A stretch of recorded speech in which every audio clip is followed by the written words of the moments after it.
esse salmo responsorial. É assim a geração que procuram o Senhor. Então, a partir disso, quero convidar vocês para refletir 3 pontos. Primeiro, se hoje é a solenidade de todos os santos, podemos pensar nos nossos santos de devoção. São Martinho, São Francisco de Assis, Santa Teresinha, a Santíssima Virgem Maria. E nós olhamos para eles como exemplo das virtudes. Se nós olhamos para os santos e nos perguntamos o que eles têm em comum, nós vamos nos aprofundar na vida deles, nas suas batalhas, para amar mais a Deus, e vamos perceber que o que eles têm em comum é que todos eles, assim como disse João Batista, diminuíram para que Cristo crescesse. O mais belo da vida dos santos não eram suas características pessoais ou suas aptidões meramente humanas. Não importa muito se esse santo era careca, aquele era cabeludo, se esse preferia churrasco e aquele preferia sushi. Não interessa isso.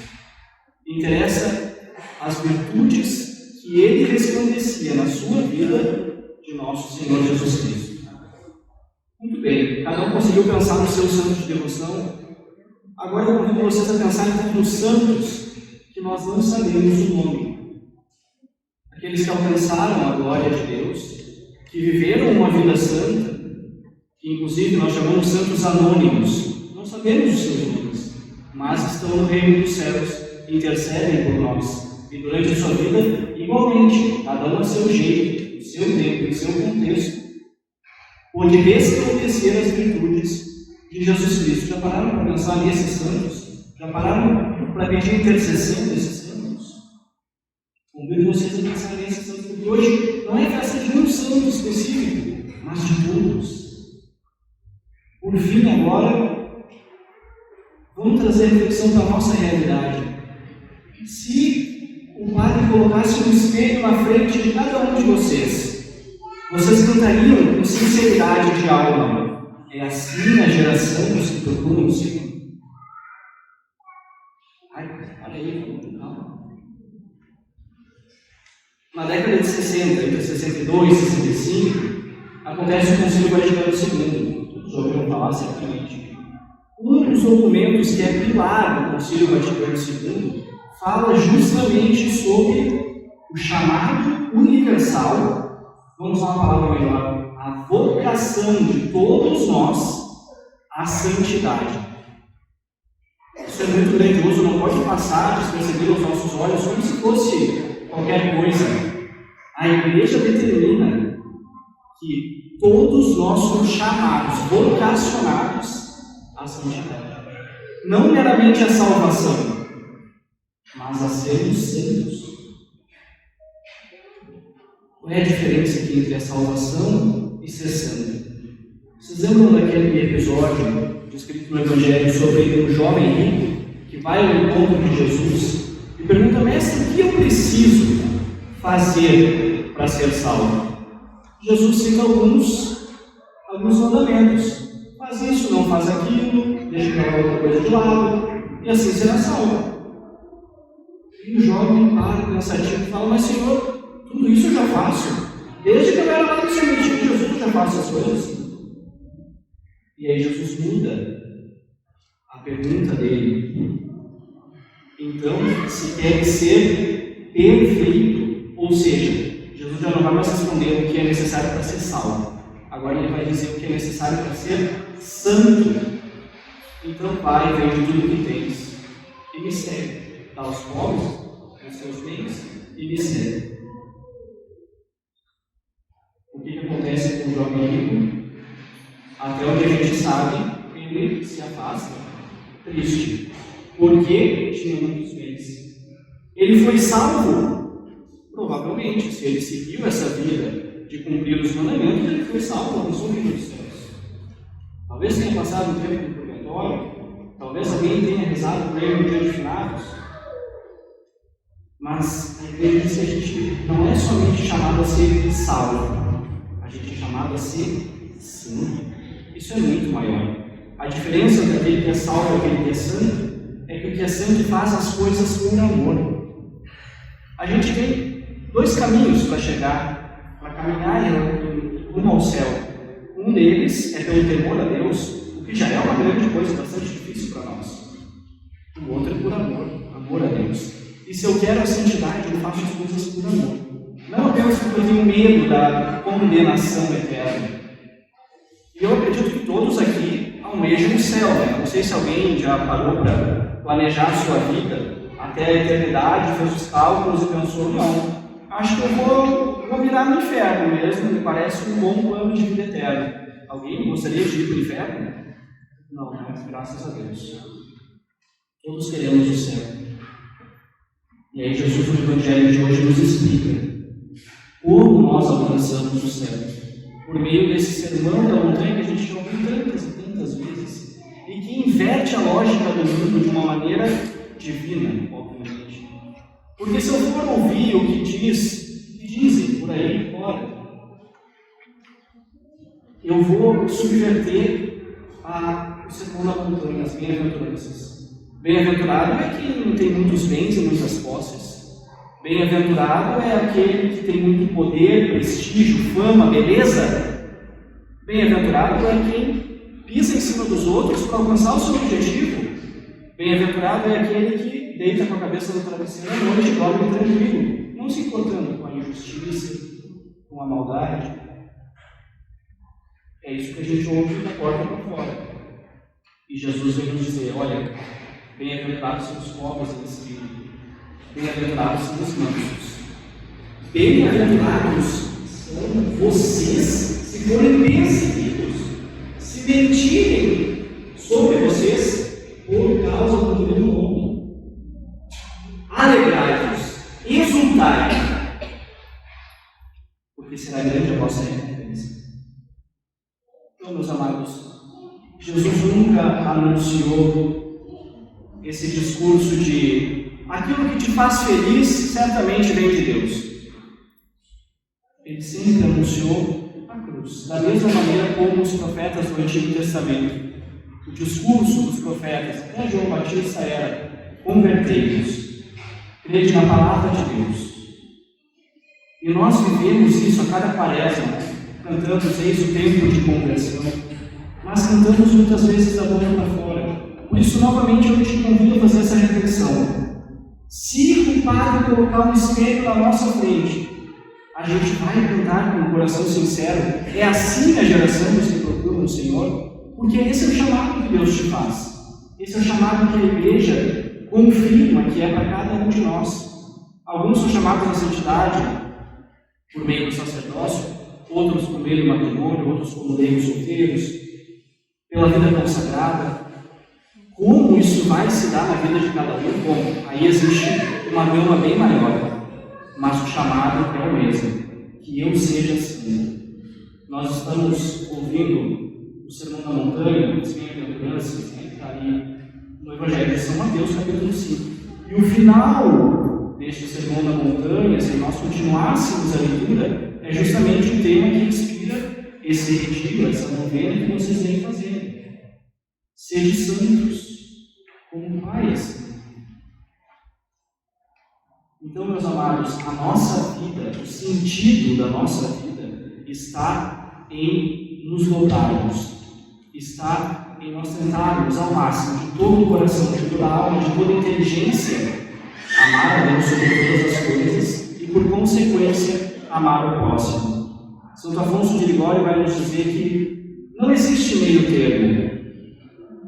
Analisando a passagem que diz não podemos servir a Deus e ao dinheiro, ele diz assim, no fundo, ou nós amamos o Criador, ou nós amamos alguma criatura. E esse amar alguma criatura pode ser o amor próprio, pode ser o amor a outra pessoa, a tantos e tantos ídolos. No fim das contas, não tem meio termo. Ou eu amo a Deus sobre todas as coisas, ou eu estou colocando o amor a uma criatura acima do amor a Deus. E tantas vezes a gente vai até o confessionário e traz a nossa lista de pecados. Eu peguei contra o segundo, terceiro, quarto, quinto, sexto, sétimo, oitavo, nono e o 10º mandamento. Mas raras vezes a gente entra entra no confessionário e pede perdão por pecado contra o primeiro. Na verdade, todos os demais pecados que a gente comete, sejam veniais, sejam mortais, têm como base que nós não amamos a Deus sobre todas as coisas.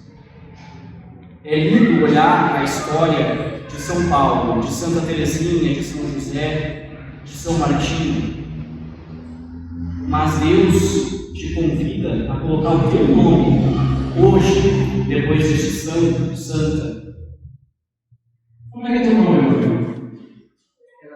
São Renan. Conhece o São Renan? Sabe como o Renan vai ser santo? Se todos nós aqui, em comunhão, ajudarmos, rezarmos por ele, corrigirmos se for necessário, incentivarmos a santidade na vida dele. Qual é a missão de um pai e de uma mãe se não santificar os seus filhos? Hoje de manhã eu celebrava um casamento lá em São Jerônimo, de uma história muito bonita de conversão dos noivos, uma história de conversão recente. E eu via, antes da missa, eu brincava com o Branco e eu falava, olha, eu só posso casar vocês se antes eu ouvir a confissão, porque era um casamento com missa, né? Ou então vocês não vão comungar, só eu vou comungar nessa missa aí. Eles, não, pai, vamos, a gente vai se confessar e tal, porque era assim, em outro momento, tiveram um infortúnio, uma perda de um familiar próximo, e aí ficou para hoje, antes da missa. Eu escutei hoje uma das confissões mais bonitas que eu já ouvi na minha vida, de alguém verdadeiramente arrependido de tudo que fez em desagrado, em desamor a nosso Senhor, ao Sagrado Coração de Jesus, ao Imaculado Coração de Maria. Aquela confissão que vem lágrimas no coração. Uma pessoa que foi capaz de chorar seus pecados. E como foi bom celebrar essa Santa Missa e esse casamento hoje. Ainda mais no dia de Todos os Santos. Porque ali se concretizou, naquele momento, para mim, a busca da santidade. Se nós olhamos as virtudes dos santos que resplandecem nosso Senhor Jesus Cristo, a gente corre o risco de, talvez, vez ou outra, desanimar. Muitas vezes eu passei por essa tentação. Meu Deus, olha os meus santos de devoção, olha o Padre Pio. Eu nunca vou chegar nem aos pés da santidade desse homem. Se eu recebesse os estigmas de nosso Senhor, eu ia postar no Instagram na hora. Olha só como eu sou santo. Eu nunca vou chegar à santidade de São Vicente Mártir, de São Martinho. Mas Deus não quer, prestem muita atenção nisso, Ele não quer o hoje da história da humanidade o Padre Pio de novo, ou São Martinho, São Vicente hoje de novo. Hoje Ele quer o São Renan. Hoje Ele quer o Santo Padre Miguel. Hoje Ele quer o São, Santo, Santa, coloquem o nome de vocês aí. É isso que Deus te pede hoje. Não é por acaso essa novena falando de santidade num mundo que tanto aplaude o que é contrário à santidade. Amados irmãos, quantas e quantas pessoas passam pelos nossos caminhos e perderam o sentido. E por favor, não me entendam mal aqui, eu não estou fazendo um pouco caso de problemas de cunho psicológico. Tudo isso deve ser tratado com medicina, evidentemente. Mas quantas e quantas pessoas perderam o sentido porque tentam preencher esse vazio da alma, essa inquietação da alma com qualquer coisa que não é Deus. E quantas vezes a gente já ouviu essa frase de Santo Agostinho? Nosso coração está inquieto enquanto não repousa em Ti, Senhor. É somente em Deus que a minha alma tem repouso. Então, se alguém nos pergunta como é ser santo, o que é isso? Como é a geração dos que procuram o Senhor, e do Deus de Israel buscam a face, a gente tem que bater com orgulho no peito e falar, é assim. Aliás, não com orgulho, com humildade. Assim, sendo cada vez menos eu, para que resplandeça nosso Senhor Jesus Cristo na minha vida, para que resplandeçam as virtudes da Santíssima Virgem Maria. Não as minhas aptidões, não a minha beleza ou falta de beleza, não a minha habilidade, mas o que é sobrenatural em mim, que Cristo transforma no meu coração, no meu jeito de olhar, no meu jeito de agir, nos meus pensamentos, palavras, nos meus atos e também nas minhas omissões. Ah, que bom se eu alcançasse a virtude do silêncio de Maria, porque tantas e tantas vezes eu peco pela língua, eu peco pela raiva. Então eu olho para os santos e falo, essa virtude aqui é o que eu vou tentar agora. Só essa.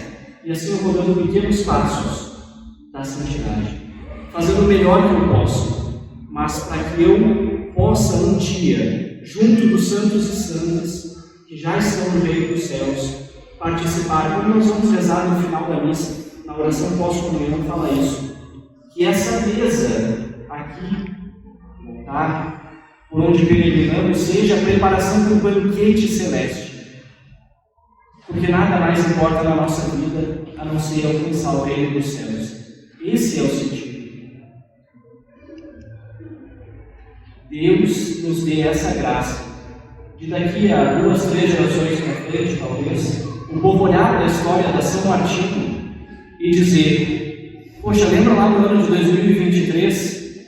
Era assim, daquele jeito lá, a geração dos que procuram o Senhor. Era assim. E que nós também, por nos diminuirmos, deixarmos o amor de Cristo resplandecer, sejamos exemplos para os nossos irmãos e irmãs, no hoje da história. Se Deus quiser, se for da vontade dele, e se nós alcançarmos tamanha humildade, por que não chegarmos a sermos santos do altar, santos canonizados, não santos anônimos? A gente tem que mirar mais alto quando se trata do amor a Deus. Não bastam as migalhas, porque Cristo, como noivo, se entrega à igreja, sua noiva, até a última gota de sangue. E que triste é um casamento quando um ama de todo o coração e o outro ama meia boca. Nós somos chamados a amar com toda a nossa força e entregar a nossa vida até a última gota de sangue, se necessário, por amor ao nosso Senhor Jesus Cristo.